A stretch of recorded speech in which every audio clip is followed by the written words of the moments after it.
আকাশবাণী কলকাতা স্থানীয় সংবাদ পড়ছি সুস্মিতা সেন। বিশেষ খবর হল, প্রধানমন্ত্রী নরেন্দ্র মোদী পশ্চিম এশিয়ার যুদ্ধ পরিস্থিতিজনিত সংকটকালে দেশবাসীর কাছে একজোট হয়ে পরিস্থিতি মোকাবিলার আহ্বান জানিয়েছেন। তিনি আজ আকাশবাণীর ১৩২তম মন কি বাত অনুষ্ঠানে এই পরিস্থিতিতে গুজবে প্রভাবিত না হয়ে সরকারি তথ্যের ওপর নির্ভর করার কথা বলেছেন। পশ্চিমবঙ্গে এসআইআর প্রক্রিয়ায় তৃতীয় অতিরিক্ত তালিকা প্রকাশ করেছে নির্বাচন কমিশন। স্বচ্ছ ও অবাধ নির্বাচন নিশ্চিত করতে আরও বেশি করে প্রযুক্তিকে কাজে লাগানো হবে বলে কমিশন জানিয়েছে। রাজ্য বিধানসভা নির্বাচনে ২৯৪টি আসনেই কংগ্রেস প্রার্থী দেবে বলে দলীয় সূত্রে জানানো হয়েছে। বিধানসভা নির্বাচনে এগিয়ে আসায় রাজনৈতিক দলগুলির প্রচারাভিযান চলেছে। কলকাতা প্রিমিয়ার হকি লিগে আজ মোহনবাগান ও ইস্টবেঙ্গল মুখোমুখি হবে। আসছি বিস্তারিত সংবাদে। প্রধানমন্ত্রী নরেন্দ্র মোদী বলেছেন, পশ্চিম এশিয়ার যুদ্ধ পরিস্থিতি ভারত দৃঢ়তার সঙ্গে মোকাবিলা করছে। তিনি এই সংকটকালে দেশবাসীর কাছে একজোট হয়ে পরিস্থিতি মোকাবিলার আহ্বান জানিয়েছেন। আকাশবাণীর ১৩২তম মন কি বাত অনুষ্ঠানে আজ প্রধানমন্ত্রী এ ধরনের পরিস্থিতিতে গুজবে প্রভাবিত না হওয়ার জন্য দেশবাসীকে বলেছেন। উপসাগরীয় অঞ্চলে কর্মরত ভারতীয়দের দেশে ফেরার জন্য ব্যবস্থা গ্রহণ করা হয়েছে। শ্রী মোদী বলেছেন, দেশের জ্বালানি সংক্রান্ত পরিস্থিতি বিষয়ে স্বচ্ছভাবে তথ্য জানানোর জন্য সরকার নিরন্তর চেষ্টা চালিয়ে যাচ্ছে। তিনি সরকারের এইসব তথ্যের উপর নির্ভর করার জন্য দেশবাসীর কাছে আবেদন জানিয়েছেন। जिस क्षेत्र में अभी युद्ध चल रहा है वह क्षेत्र हमारी ऊर्जा आवश्यकताओं का बड़ा केंद्र है। इसकी वजह से दुनिया भर में पेट्रोल और डीजल को लेकर संकट की स्थिति बनती जा रही है। हमारे वैश्विक संबंध, अलग अलग देशों से मिल रहा सहयोग और पिछले एक दशक में देश का जो सामर्थ्य बना है, इनकी वजह से भारत इन परिस्थितियों का डटकर मुकाबला कर रहा है। मैं आज मन की बात के माध्यम से सभी देशवासियों से फिर यह आग्रह करूंगा कि हमें एकजुट होकर इस चुनौती से बाहर निकलना है। প্রধানমন্ত্রী আমাদের দেশের মহান সংস্কৃতি ও সমৃদ্ধ ঐতিহ্যের সংরক্ষণের জন্য জ্ঞান ভারতম সমীক্ষার কথা বলেছেন। তিনি জ্ঞান ভারতম অ্যাপে পুরনো পাণ্ডুলিপি শেয়ার করার জন্য মানুষের কাছে আহ্বান জানিয়েছেন। প্রধানমন্ত্রী দেশের মানুষের শারীরিক সক্ষমতার ওপর পুনরায় জোর দিয়ে বলেছেন, যোগাভ্যাসের প্রতি গোটা বিশ্বের আকর্ষণ ক্রমাগত বৃদ্ধি পাচ্ছে। দেশের মানুষের কাছে চিনি, ভোজ্য তেলের ব্যবহার কমিয়ে স্থূলতা এবং অন্যান্য অসুখ থেকে নিজেদের বাঁচিয়ে রাখার কথাও শ্রী মোদী উল্লেখ করেন। উত্তরপ্রদেশের বারাণসীতে সম্প্রতি ১ ঘণ্টায় ২,৫১,০০০-এর বেশি বৃক্ষরোপণ করে যেভাবে গিনেস ওয়ার্ল্ড রেকর্ড হয়েছে তা সকলের কাছে অনুপ্রেরণা যোগাবে বলে প্রধানমন্ত্রী প্রত্যয় ব্যক্ত করেছেন। নাগাল্যান্ডের চিজামি গ্রামের মহিলারা এক অসাধারণ উদ্যোগের মাধ্যমে বীজ সংরক্ষণে যে ব্যবস্থা করেছেন এবং বীজ ব্যান্ড তৈরি করেছেন তা ভবিষ্যৎ প্রজন্মের জন্য মজবুত ভিত্তি স্থাপন করেছে বলে প্রধানমন্ত্রী উল্লেখ করেন। चिजामी गांव की महिलाएं मिलकर 150 से अधिक वैरायटी के पारंपरिक बीजों को सुरक्षित रख रही है। इन बीजों को एक कम्युनिटी सीड बैंक में संरक्षित किया जा रहा है, जिसे गांव की महिलाएं ही चलाती हैं। इनमें चावल, बाजरा, मक्का, दालें, सब्जियां और कई तरह की जड़ी बूटियां शामिल है। यह एक ऐसा प्रयास है जिसमें ज्ञान भी सुरक्षित है, परंपरा भी जीवित है और आने वाली पीढ़ियों के लिए एक मजबूत आधार भी तैयार हो रहा है। পশ্চিমবঙ্গে এসআইআর প্রক্রিয়ায় তৃতীয় অতিরিক্ত তালিকা প্রকাশ করেছে নির্বাচন কমিশন। গতরাতে এই তালিকা প্রকাশ করা হয়, তবে নিষ্পত্তি হওয়া কতজন ভোটারের নাম এই তৃতীয় অতিরিক্ত তালিকায় রয়েছে তা আলাদাভাবে প্রকাশে আসেনি। ২৮ ফেব্রুয়ারি রাজ্যের চূড়ান্ত ভোটার তালিকায় প্রাথমিক অংশ প্রকাশ করেছিল কমিশন। গত সোমবার ২৩ মার্চ বিবেচনাধীন ভোটারদের প্রথম অতিরিক্ত তালিকা প্রকাশিত হয়। কমিশন জানায়, সেদিনের তালিকায় ২৭ লক্ষের কাছাকাছি নাম প্রকাশ করা হয়েছিল। প্রতিদিন যাতে সাপ্লিমেন্টারি তালিকা প্রকাশ করা যায় সেজন্য আদালতের কাছে আবেদন করে কমিশন। এবার প্রতিদিন তালিকা প্রকাশ করা হবে বলেও কমিশন সূত্রে জানা গেছে। স্বচ্ছ ও অবাধ নির্বাচন নিশ্চিত করতে নির্বাচন কমিশন এবার আরও বেশি করে প্রযুক্তিকে কাজে লাগাবে। কলকাতায় গতকাল এক সাংবাদিক বৈঠকে মুখ্য নির্বাচনী আধিকারিক মনোজ কুমার আগরওয়াল কথা জানিয়েছেন। তিনি বলেন, এবার শুধু বুথের ভিতরের নিরাপত্তা নয়, বুথের বাইরেও সমান নজরদারি থাকবে। বুথের আশেপাশে ভোটারদের বাধা দেওয়া বা ভয় দেখানোর মতো ঘটনাকেও বুথ দখল হিসেবে ধরা হবে বলে স্পষ্ট জানানো হয়েছে। আগে বুথের ভিতরে একটি করে সিসিটিভি ক্যামেরা থাকলেও এবার বুথের ভিতর ও বাইরে ২ জায়গাতেই ক্যামেরা বসানো হবে। প্রয়োজন অনুযায়ী ৩৬০ ডিগ্রি ভিউ নিশ্চিত করতে একাধিক ক্যামেরা বসানোর পরিকল্পনা রয়েছে। নজরদারির জন্য তৈরি করা হয়েছে ত্রিস্তরীয় ব্যবস্থা। ইভিএম এর নিরাপত্তা নিয়েও বিশেষ জোর দেওয়া হয়েছে। ইতিমধ্যেই প্রায় 3 লক্ষ ইভিএম ইউনিটের ফার্স্ট লেভেল চেকিং সম্পন্ন হয়েছে। ইভিএম ও ভিভিপ্যাট বহনকারী যানবাহনে জিপিএস ট্র্যাকিং থাকবে এবং গণনা কেন্দ্রের লাইভ ছবিও সরাসরি কন্ট্রোল রুমে পৌঁছবে। রাজ্যের 294টি বিধানসভা আসনেই কংগ্রেস প্রার্থী দেবে। দিল্লিতে গতকাল কংগ্রেসের হাইকমান্ডের এক উচ্চ পর্যায়ের বৈঠকে এই প্রার্থী তালিকা চূড়ান্ত হয় বলে সূত্রের খবর। পশ্চিমবঙ্গের এআইসিসির পর্যবেক্ষক গুলাম আহমেদ মীর জানিয়েছেন, আপাতত 286টি আসনের প্রার্থী তালিকা আজ প্রকাশিত হতে পারে। বাকি 8 আসনের জন্য আরও বিস্তারিত রিপোর্ট চেয়েছে হাইকমান্ড। প্রদেশ কংগ্রেস সভাপতি শুভঙ্কর সরকার গতকালের বৈঠকে উপস্থিত ছিলেন। স্থানীয় সংবাদ শুনছেন আকাশবাণী কলকাতা কেন্দ্র থেকে। বিধানসভা নির্বাচন এগিয়ে আসার সঙ্গে সঙ্গে রাজনৈতিক দলগুলির প্রচারাভিযান চলেছে। চলতি মাসের শেষ রবিবারে আজ তৃণমূল কংগ্রেস নেত্রী তথা মুখ্যমন্ত্রী মমতা ব্যানার্জি পুরুলিয়া ও বাঁকুড়ায় জনসভা করছেন। রাজ্যের প্রশাসনিক আধিকারিকদের অপসারণের বিরুদ্ধে ক্ষোভ প্রকাশ করেছেন শ্রীমতী ব্যানার্জি। আজ পুরুলিয়ার মানবাজারে এক নির্বাচনী সভায় তিনি অভিযোগ করেন, বিজেপি অন্য রাজ্যে বসবাসকারী বাংলা ভাষাভাষীদের ওপর আক্রমণ চালাচ্ছে। তাঁর সময় মানবাজার তথা পুরুলিয়ার ব্যাপক উন্নয়ন হয়েছে বলে তিনি দাবি করেন। এদিকে পশ্চিমবঙ্গের আইন শৃঙ্খলা পরিস্থিতি নিয়ে উদ্বেগ প্রকাশ করেছেন বিজেপি নেতা দিলীপ ঘোষ। আজ সকালে তিনি সাংবাদিকদের বলেন, পশ্চিমবঙ্গের অস্থিরতায় গোটা দেশ প্রভাবিত হচ্ছে। তার অভিযোগ, অপরাধী ও জঙ্গি সহ বাংলাদেশ থেকে আসা অনুপ্রবেশকারীরা সারা দেশে গন্ডগোল সৃষ্টি করছে। ভোটের দামামা বেজে ওঠার সঙ্গে সঙ্গে জেলাগুলিতে শুরু হয়েছে প্রস্তুতি। এই নির্বাচনে অন্যতম গুরুত্বপূর্ণ জেলা হল পুরুলিয়া। এক নজরে দেখে নেওয়া যাক এই জেলার ভোটচিত্র। পলাশের দেশ পুরুলিয়ায় ভোট এসেছে জেলার 2 ম্যাসকট পলাশ শিমুলের হাত ধরে। রাজ্যের একেবারে পশ্চিমে থাকা এই জেলায় রয়েছে নিজস্ব কৃষ্টি ও সংস্কৃতি, তার প্রতিফলনও দেখা যায় নির্বাচনে। এবার প্রথম দফাতেই পুরুলিয়ার মোট 9টি বিধানসভা আসনে নির্বাচন অনুষ্ঠিত হতে চলেছে। এই জেলার বান্দোয়ান এবং মানবাজার আসন দুটি তপশিলি উপজাতি এবং পাড়া ও রঘুনাথপুর আসন তপশিলি জাতির জন্য সংরক্ষিত। এছাড়াও বাকি 5টি অসংরক্ষিত আসনের মধ্যে রয়েছে পুরুলিয়া, জয়পুর, বাগমুন্ডি, কাশীপুর ও বলরামপুর বিধানসভা আসন। জেলার 9টি আসনে এবার মোট ভোটার রয়েছেন 22,37,294 জন। মহিলা ভোটার 10,89,007 জন। নতুন ভোটার তালিকা অনুযায়ী জেলায় 18 থেকে 19 বছর বয়সী ভোটার রয়েছেন 21,934 জন। এবারে নির্বাচনে জেলার মোট 2062টি জায়গায় ভোট কেন্দ্র করা হবে, যেখানে বুথের সংখ্যা হবে 2529। জেলায় ক্রিটিক্যাল পোলিং স্টেশনের সংখ্যা 1003টি, সংকটপ্রবণ ভোট কেন্দ্র বা ভালনারেবল পোলিং স্টেশনের সংখ্যা 137টি। এখনো মনোনয়ন দাখিল করা না হলেও প্রথম সারির রাজনৈতিক দলগুলির তরফে জাতীয় কংগ্রেস ব্যতি রেখে বেশিরভাগ আসনেই নিজেদের প্রার্থীপদ ঘোষণা করে দেওয়া হয়েছে। প্রবীণ প্রার্থীরা যেমন রয়েছেন, তেমনি নির্বাচনের ময়দানে পুরুলিয়ার বহু নবীন প্রজন্মের প্রার্থীকেও দেখা যাচ্ছে। বলরামপুর আসন থেকে তৃণমূলের হয়ে নির্বাচনে প্রতিদ্বন্দ্বিতা করছেন প্রাক্তন মন্ত্রী তথা জেলা তৃণমূলের চেয়ারম্যান শান্তিরাম মাহাতো। এই আসনে বিজেপির প্রার্থী হয়েছেন জলধর মাহাতো, সিপিএম এর প্রার্থী হয়েছেন নমিতা মাহাতো। তেমনি মানবাজার আসন থেকে তৃণমূলের হয়ে আবার লড়াইয়ের ময়দানে রাজ্যের বিদায়ী মন্ত্রী সন্ধ্যারানী টুডু। এই আসনে বিজেপির হয়ে লড়ছেন ময়না মুর্মু এবং সিপিএম এর তরফে প্রার্থী করা হয়েছে সোনামণি টুডুকে। পুরুলিয়া বিধানসভা আসনে এবারও পদ্মফুলের প্রার্থী হয়েছেন বিদায়ী বিজেপি বিধায়ক সুদীপ মুখোপাধ্যায়। তৃণমূলের হয়ে ময়দানে নেমেছেন প্রবীণ নেতা পুরুলিয়া জেলা পরিষদের সহ সভাধিপতি সুজয় বন্দ্যোপাধ্যায়।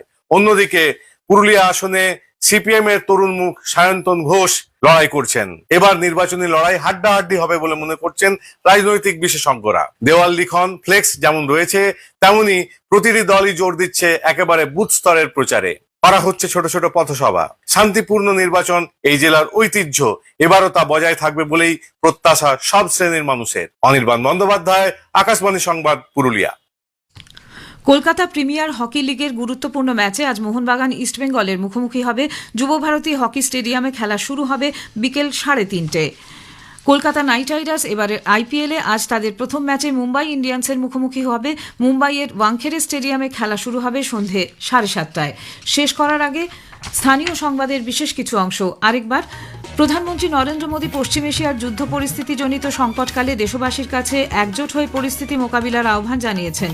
তিনি আজ আকাশবাণীর 132তম মন কি বাত অনুষ্ঠানে এই পরিস্থিতিতে গুজবে প্রভাবিত না হয়ে সরকারি তথ্যের উপর নির্ভর করার কথা বলেছেন। রাজ্য বিধানসভা নির্বাচনে 294টি আসনেই কংগ্রেস প্রার্থী দেবে বলে দলীয় সূত্রে জানানো হয়েছে। স্থানীয় সংবাদ শেষ হলো। আকাশবাণী। খবর পড়ছি শুভ্রা চক্রবর্তী। প্রথমে বিশেষ বিশেষ খবর। পশ্চিম এশিয়ার যুদ্ধ পরিস্থিতির প্রেক্ষিতে দেশের জ্বালানি সরবরাহ বিষয়ে গুজবে কান না দেওয়ার জন্য দেশবাসীর কাছে প্রধানমন্ত্রী নরেন্দ্র মোদী আহ্বান জানিয়েছেন। সংকটের এই সময় ভারত ঐক্যবদ্ধ থেকে চ্যালেঞ্জের মোকাবিলায় সক্ষম বলে তিনি দৃঢ় প্রত্যয় ব্যক্ত করেছেন।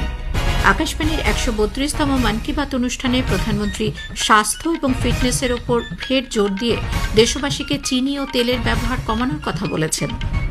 মার্কিন যুক্তরাষ্ট্রের সেনাবাহিনীর সেন্ট্রাল কমান্ড জানিয়েছে তাদের ৩,৫০০ নৌসেনা ও নাবিক পশ্চিম এশিয়ায় পৌঁছেছে। সংযুক্ত আরব আমিরশাহী, কুয়েত ও বাহরিনে ইরানের দিক থেকে ক্ষেপণাস্ত্র ও ড্রোনের মুহুর্মুহু হামলার জেরে উপসাগরীয় অঞ্চলে প্রতিরক্ষা বাহিনীকে সতর্ক করা হয়েছে। প্রবীণ বিজেপি নেতা প্রধানমন্ত্রী নরেন্দ্র মোদী আজ বিকেলে কেরালামের পাল্লাকাড় ও ত্রিশূরে নির্বাচনী র্যালি ও রোড শোয়ে যোগ দেবেন। আইপিএল ক্রিকেটে আজ কলকাতা নাইট রাইডার্স তাদের প্রথম ম্যাচে মুম্বাই ইন্ডিয়ান্সের মুখোমুখি হবে। আসছে বিস্তারিত খবরে।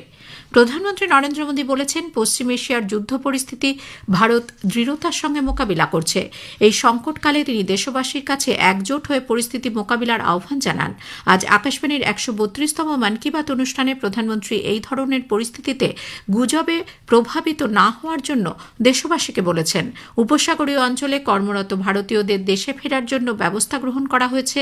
দেশের জ্বালানি সংক্রান্ত পরিস্থিতি বিষয়ে স্বচ্ছভাবে তথ্য জানানোর জন্য সরকার নিরন্তর চেষ্টা চালাচ্ছে এবং এই সব তথ্যের উপর নির্ভর করার জন্যই দেশবাসীর কাছে আবেদন জানান তিনি। जिस क्षेत्र में अभी युद्ध चल रहा है वह क्षेत्र हमारी ऊर्जा आवश्यकताओं का बड़ा केंद्र है। इसकी वजह से दुनिया भर में पेट्रोल और डीजल को लेकर संकट की स्थिति बनती जा रही है। हमारे वैश्विक संबंध, अलग अलग देशों से मिल रहा सहयोग और पिछले एक दशक में देश का जो सामर्थ्य बना है, इनकी वजह से भारत इन परिस्थितियों का डटकर मुकाबला कर रहा है। मैं आज मन की बात के माध्यम से सभी देशवासियों से फिर यह आग्रह करूंगा कि हमें एकजुट होकर इस चुनौती से बाहर निकलना है।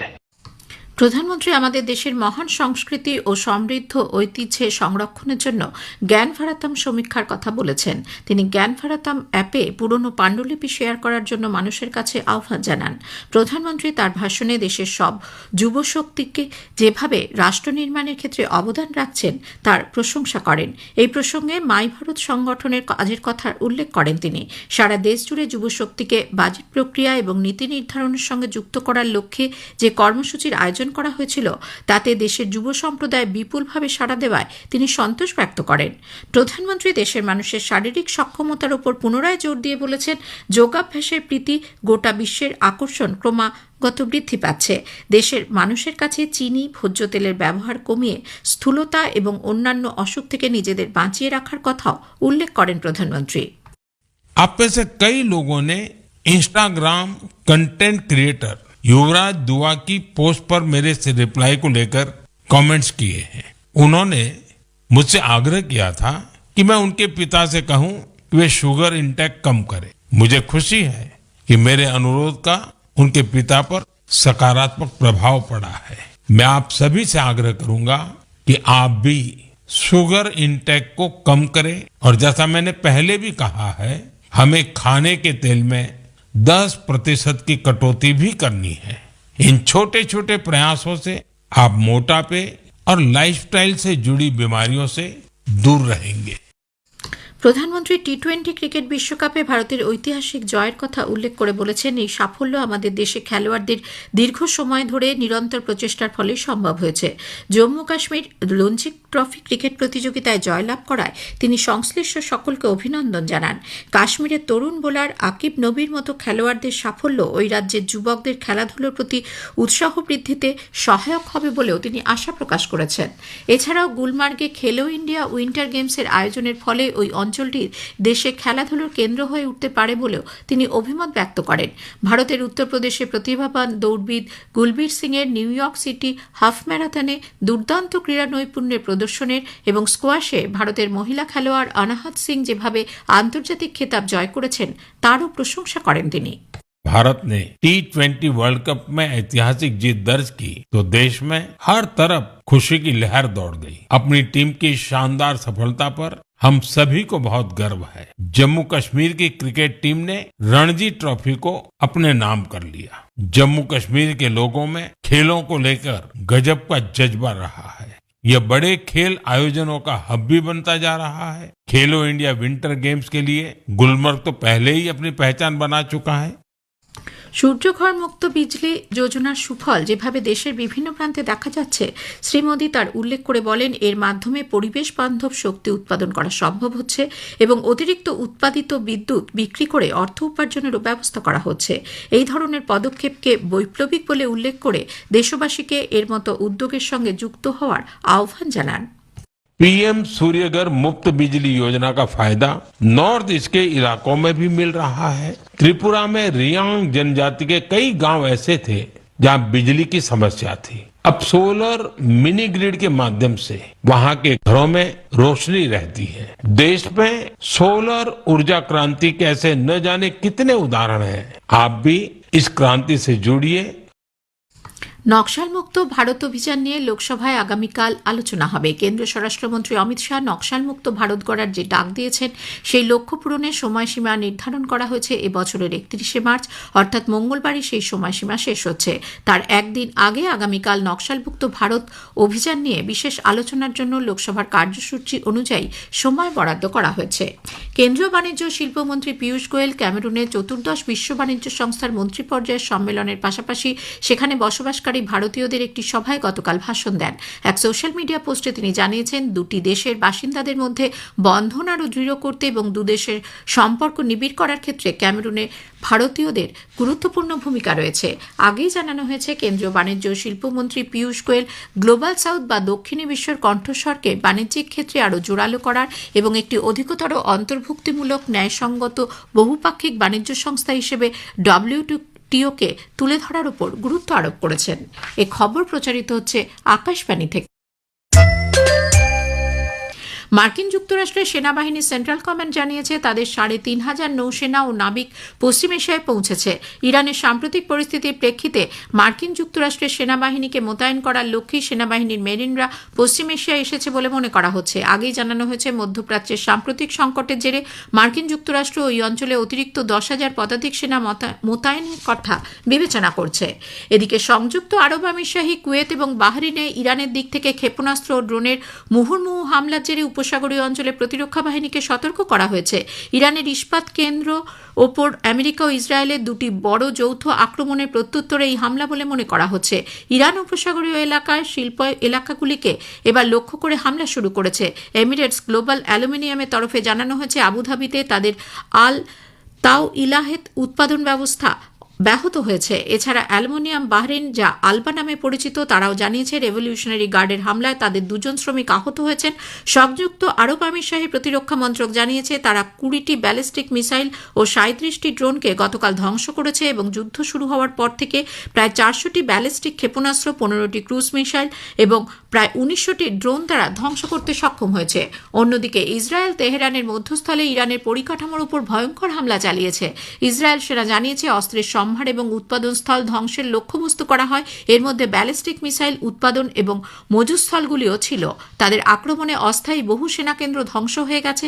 সেখানকার প্রধান দপ্তরগুলিতে যারা ছিল তারা সকলেই মারা পড়েছে বলে সেনাবাহিনীর কমান্ডার জানিয়েছে। সংঘাত শুরু হওয়ার পর থেকে ইরানের অভ্যন্তরে এটি অত্যন্ত গুরুত্বপূর্ণ অপারেশন, যা ইরানের সেনা ও রসদের ওপর সবচেয়ে বড় আক্রমণ বলেও জানানো হয়েছে।